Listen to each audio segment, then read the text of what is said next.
Right, anyway, let's get the next act on. I'm sorry if you were planning to do stuff about orgies and mushrooms. I've completely stolen your thunder.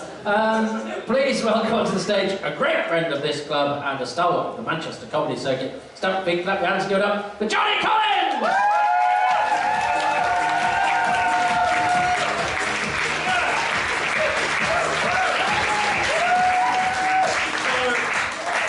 My only orgy experience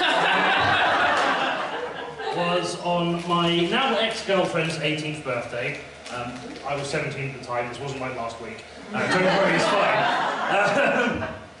The problem was, I didn't know it was going to be an orgy. Now, I don't know if you've ever been to a house party, only to discover a house full of about 30 strangers having sex with your girlfriend. But if you haven't, it's a lot like when you go to the zoo. And instead of red pandas in the red pandas enclosure, there's a house full of 30 people having sex with your girlfriend. Very difficult to explain if you haven't experienced it. Yeah, Toby has basically done all my material, so... hello everyone, my name is Jonny, short for androgyny. No, that was just a joke, and you all fell for it. My full name is actually Jonathan Collins, but I go by Jonny because, to be honest, I don't think the name Jonathan Collins really suits me. I don't like the name Jonathan Collins, never wanted to be called Jonathan Collins. In fact, even my parents didn't really want to call me Jonathan Collins. What they actually wanted to call me was Zalfor, commander of all the Dizzyville! Collins. Because they wanted a girl, you see. Be born with a dick. He was like, oh, well, we can't call a boy Zalfor, commander of all that is evil. So that would just be weird. And we call our son, Zalfor, commander of all that is evil. Could you imagine how much he'd be bullied at school? So, dodged a bullet there, because I can't imagine what it would have been like to have been bullied at school. It's funny, because I clearly was. I was bullied horrendously, so I was bullied by everyone. I was bullied by the jocks, because I was never any good at sports, I was used to run away from the football. I was bullied by the nerds, because I wasn't any good at Dungeons and Dragons, and I was used to run away from the dice.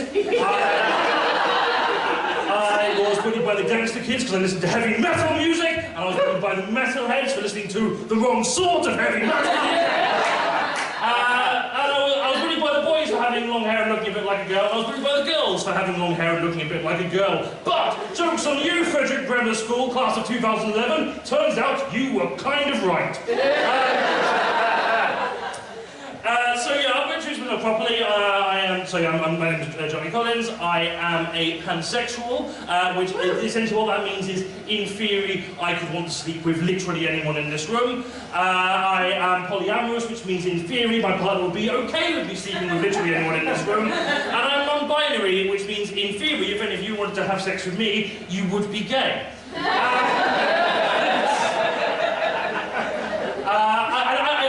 Labels can get confusing, by the way. I know a lot of people are like, well, why do you need so many letters in LGBTQIA+? Why do you need all these labels? Why can't you just be who you are? But labels are important, because without labels, you would not know how to wash us. I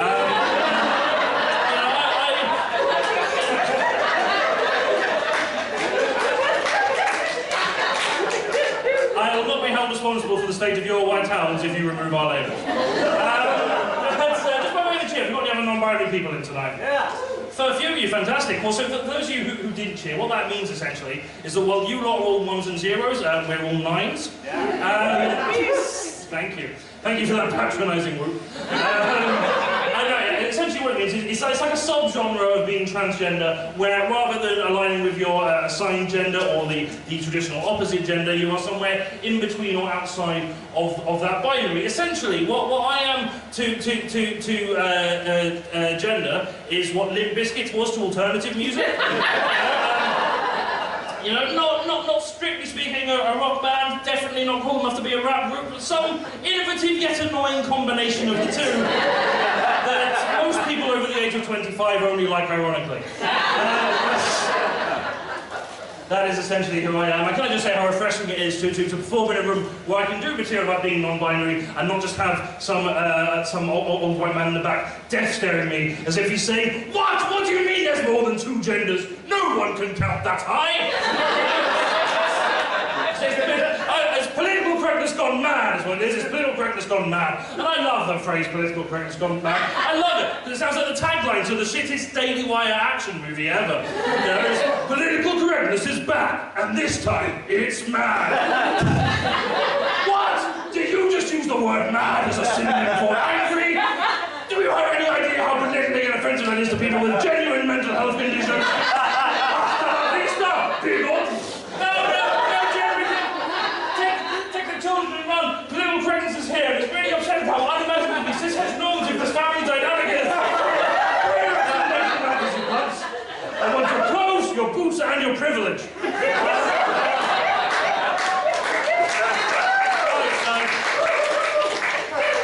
I definitely undermined the message of that bit by ruining it with a terrible Arnold Schwarzenegger impression.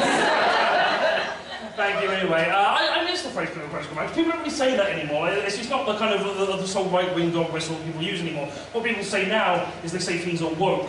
And in some ways that's better because it's shorter, which means it uses up less valuable oxygen and time. But on the other hand, it's a bit less hyperbolic and a bit more vindictive. I'm not a big fan of it. People say things like, I get woke, go broke. And like, jokes on you, I've been broke long before I was social conscious. I don't know, because the thing about political correctness is you get so ridiculous kind of hyperbole with it. Like, well, I remember like a few years back seeing someone get roasted on Facebook because they claimed the metric system was politically correct. Because political correctness gone mad. And he followed it up with saying, I would rather die than learn Celsius. It's like, the hell some people are willing to die. I'd like to imagine if America ever do adopt Celsius over Fahrenheit, he'll just go everywhere in a fucking skiing jacket and gloves going, no, back in the olden days before you woke guys ruined it, 22 degrees was cold. It might be a way to get to pay attention to global warming though. You know, what, 20 degrees is warm now? Fucking hell, someone called Greta. Don't know why I'm going with that bit, what was I talking about? Oh yeah, labels. So, that's what non-binary means. I'm also pansexual, which is, if you know what that is, kind of similar to being bisexual, and if you know what bisexual is, you don't want to confuse that with forward sexual, which actually wants every other gender.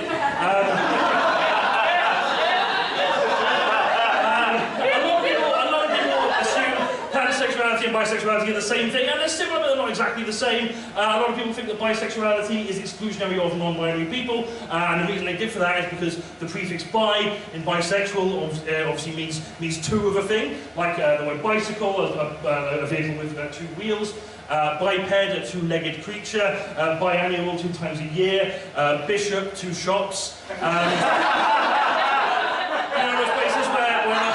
Subway and the other half is a post office, so you're like, oh, that's a business B&T. I'm going to go write to my old geography teacher and tell him he's a cunt. Billion, which is 2 lions, which is conveniently the way I would suggest dealing with billionaires. Bible, which is the average number of testicles a person with at least 1 testicle has if you round it to the nearest whole number. So bi always means 2. I understand the argument, but what I'd argue is that whilst bisexual literally means attraction to 2 genders, what's more important than the etymology of the word is the context in which it's used in, and every bisexual I know is or has been involved with a non-binary person. I don't think it's particularly exclusionary. I think the language has evolved over time, in the same way that the word couple literally means 2 of a thing.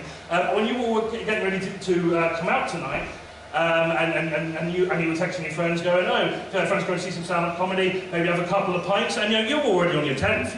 So bisexual means 2 minimum. But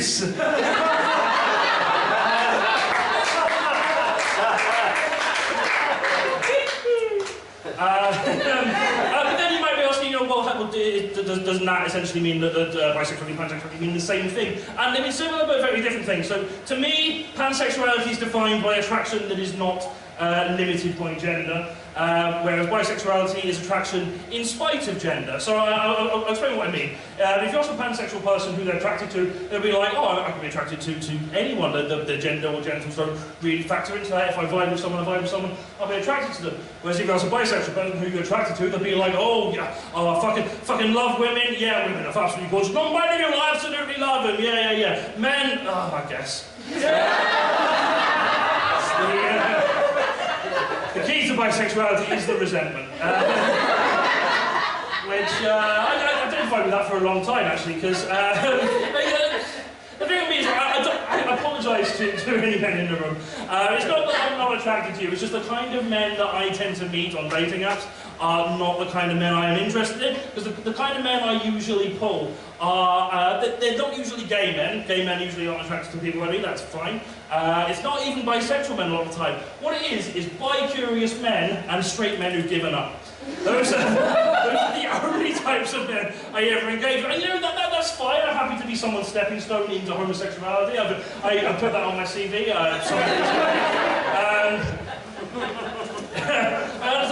don't have a problem with that in theory, but the problem is a lot of bi-curious men do tend to be quite uptight about their sexuality. And now, on the one hand, I understand this. They maybe have been raised in quite a homophobic and sometimes abusive household, and they've kind of internalised that homophobia. I absolutely understand that. But, like, cause I don't know, like, how many dicks anyone here sucked recently. Like, I don't know, 7 or 8, the usual amount. But I'll tell you this, like, there's nothing more of a turn-off when you're sucking someone else's dick than that person trying to convince you they're not gay. You don't think I'm gay or anything. Not the same thing with being gay, of course, that's fine. If you want to be gay, be gay. But I've never done this before. I'm not gay in the slightest. I'm 100% heterosexual. I'm 100% attracted to women. And you're like, mate, do you want me to swallow your cum or not? I promise you I am not going to stop sucking your dick if you were to say you were gay. That would be a very weird line to draw. But I'd be like, what? You're gay?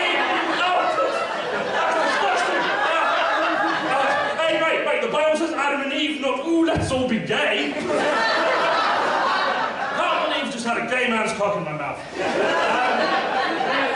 The thing is, there's nothing inherently gay about sucking dick. You know, we're past this point in gender, we don't want to view it as a binary anymore. There are plenty of people who aren't men who have dicks. You can suck dick without being gay. It's only gay if you spit.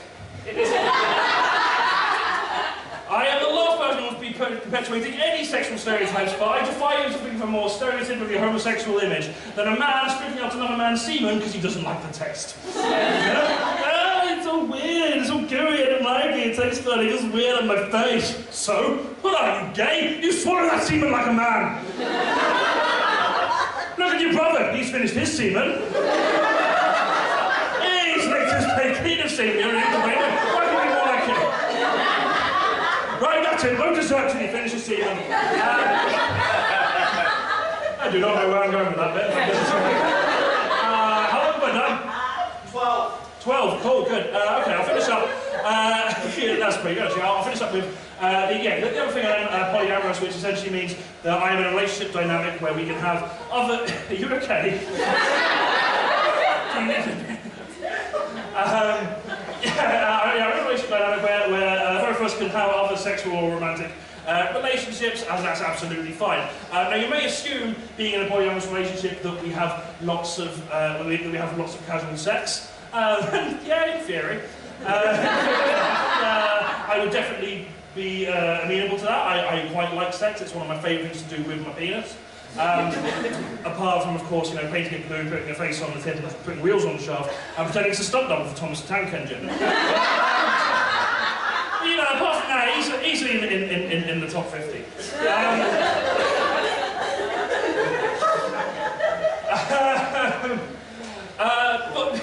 But in practice, what it means is, rather than having lots of casual sex with loads of different people, what it means is, if someone I find attractive flirts with me, I run home to my husband and cry. Generally how it works. Because there's this kind of stereotype with polyamorous people that are like really, like all really sexually constant, like hyper-organised, have a completely organised calendar so they can slot in dates with all of their partners without anyone feeling neglected. If they have a vagina, they're usually also into anal, so if they do double book, they can slot someone else in. And you know, they're just generally very sexually confident people, but in reality it's rarely like that. And there's a weird kind of slut-shaming attitude for polyamory, particularly polyamorous women, or just women in general, like just as I said there, really. There's a weird slut-shaming attitude that I never really got understood. Because if you are someone who was assigned female or has been presenting female on any dating apps, you have probably received a message off of a man, something along the lines of, "Oh, hi Mary, fancy a shag?" Which usually you wouldn't, because they didn't even get your name right. But yeah, if you didn't fancy a shag, you'd be like, "Oh, no thanks, I just had lunch," or whatever it is. I'll be honest, I don't reject people very often. I'm not really sure how you do it.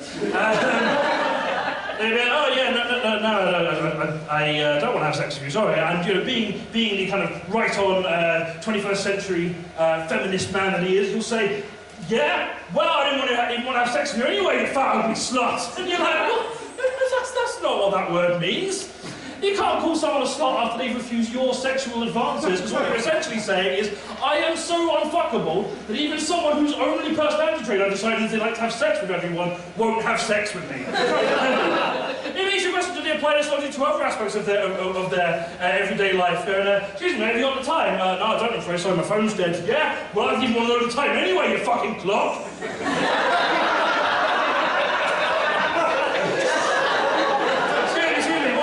Way to Oxford Station from here. I don't know, I'm not from around here, sorry. Well, yeah, you're just a fucking sat-nav. Jonny, have you got a third punchline to this bit? "No, I didn't write one. I've had this bit for fucking years and I've not written a third punchline yet." You must be a fantastic comedian. Right, I will finish up. Thank you so much for listening. Also, XS is always an absolutely lovely audience. Do keep coming back to support if you're not already a regular, because it's a fucking wonderful club. And keep being wonderfully supportive to all the acts you see this evening and for the rest of your lives. Because stand-up comedy is quite a nerve-wracking experience, even when you've been doing it for a while. It's a lot like receiving anal sex, actually, in the sense that not everyone can do it. You have to have a lot of perseverance, but it's much more rewarding when you have a lovely, supportive audience.